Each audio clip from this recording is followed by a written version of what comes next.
नामांकन पत्र को लेकर आज अंतिम दिन है। हरियाणा विधानसभा चुनाव को लेकर आज नारनौल विधानसभा क्षेत्र से कांग्रेस पार्टी के प्रत्याशी राव नरेंद्र सिंह ने अपना नामांकन पत्र दाखिल किया। वहीं भाजपा से बागी होकर नारनौल नगर परिषद की पूर्व अध्यक्ष भारती सैनी ने भी आज निर्दलीय प्रत्याशी के तौर पर अपना नामांकन पत्र दाखिल किया। हरियाणा विधानसभा चुनाव को लेकर नामांकन पत्र दाखिल करने की आज अंतिम तिथि है। आज नारनौल विधानसभा क्षेत्र से कांग्रेस प्रत्याशी राव नरेंद्र सिंह ने अपना नामांकन पत्र दाखिल किया। राव नरेंद्र सिंह अपनी तैयारी अटेली विधानसभा क्षेत्र से कर रहे थे, लेकिन उन्हें अटेली से टिकट न मिलकर उन्हें नारनौल से चुनावी मैदान में उतारा गया है।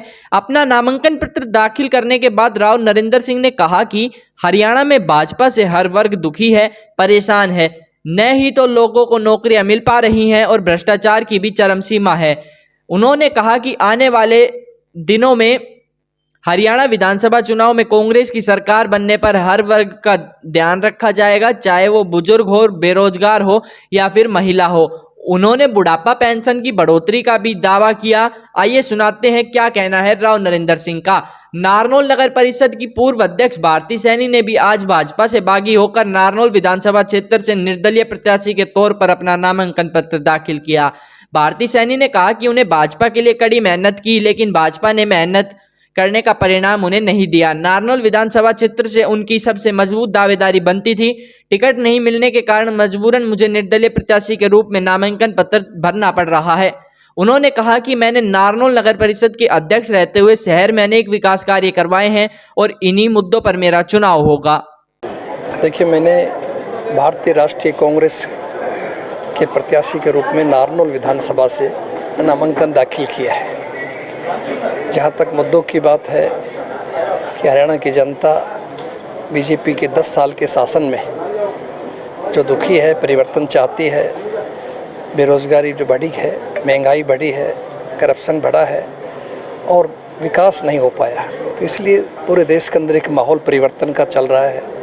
और आज अगर सबसे ज़्यादा अगर कोई माहौल है तो हरियाणा के अंदर है, जहाँ लोग मौजूदा शासन को परिवर्तन करना चाहते हैं, बदलना चाहते हैं, जिसकी छाप अभी हमने हाल ही के लोकसभा चुनाव में हरियाणा में 10 में से 5 सीटें जो हरियाणा के लोगों ने दिया और देश के अंदर सबसे सर्वाधिक जो मत दिया कांग्रेस पार्टी को, तो ये बात साबित करते हैं कि हरियाणा की जनता परिवर्तन के मूड में है।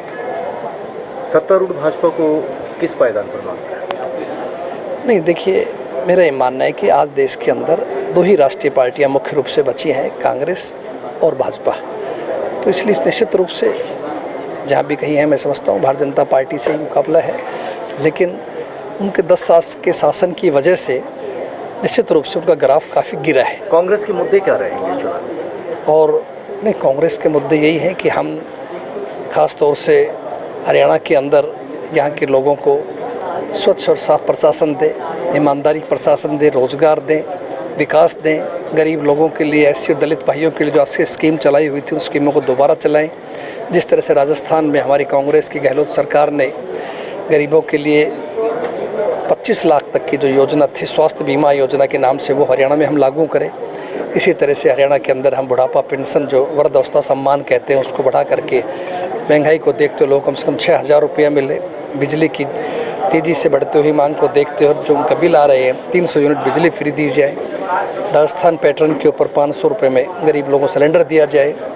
इसी तरह से जो क्रीमिलियर जो है, ख़ासतौर से बैकवर्ड भाइयों का, जिनके साथ बड़ा बेइंसाफ हुआ इस 10 साल के अंदर, जहाँ हमारे समय के अंदर 8 साल हुआ करता था, बीजेपी की सरकार ने 6 लाख कर दिया था और उसमें सब तनख्वाह और खेती भी जोड़ दिया था। उसको हमारी पार्टी घोषणा, हमारे राज आने के बाद दोबारा हम उसको 10 लाख करेंगे। हरियाणा में कितनी सीटों पर दावा जता रही है कांग्रेस की? कितनी सीटें मिल पाएंगी कांग्रेस को? देखिए, मैं समझता हूँ कि आज का जो माहौल है उसके मुताबिक मैं समझता हूँ कम से कम 70 सीटों से ऊपर कांग्रेस पार्टी का विश्वास है कि लोग हम पे विश्वास करेंगे और पूरे हरियाणा में छत्तीसगढ़ बिरादरी के सहयोग से एक बहुत ही अच्छे और भारी बहुमत के साथ कांग्रेस सरकार बनाई जाए। क्या कहना?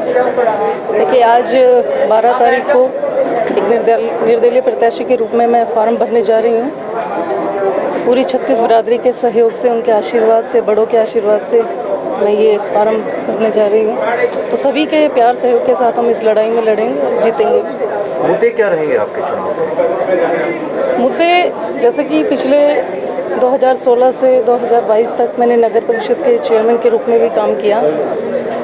तो भली भांति परिचित हूँ कि हमारे क्षेत्र में क्या क्या समस्या है, और पूरे विश्वास के साथ कहती हूँ कि मैं अगर इस सीट पर बैठती हूँ तो अपने क्षेत्र के लिए पूरा काम करूँगी और सबको साथ लेके काम करूँगी। जाति देखिए, ये समाज के जब भी कोई आदमी अपनी राजनीति शुरू करता है तो सबसे पहले अपने परिवार और अपने समाज से शुरू करता है। तो मेरे समाज का आशीर्वाद है मेरे ऊपर और पूरी 36 बिरादरी का आशीर्वाद है मेरे ऊपर, तो मैं उन्हीं के सहयोग से सारा काम करूँगी। देखिए, वो पार्टी ने जो निर्णय लिया, कहीं ना कहीं मेरा मानना है कि जब कोई पार्टी का कार्यकर्ता फील्ड में काम करता है, पूरी जी जान से मेहनत करता है, तो उसे मौका देना चाहिए। लेकिन शीर्ष नेतृत्व ने जो भी निर्णय लिया वो उनका निर्णय था, ये मेरा निर्णय है। मैं निर्दलीय प्रत्याशी के रूप में इलेक्शन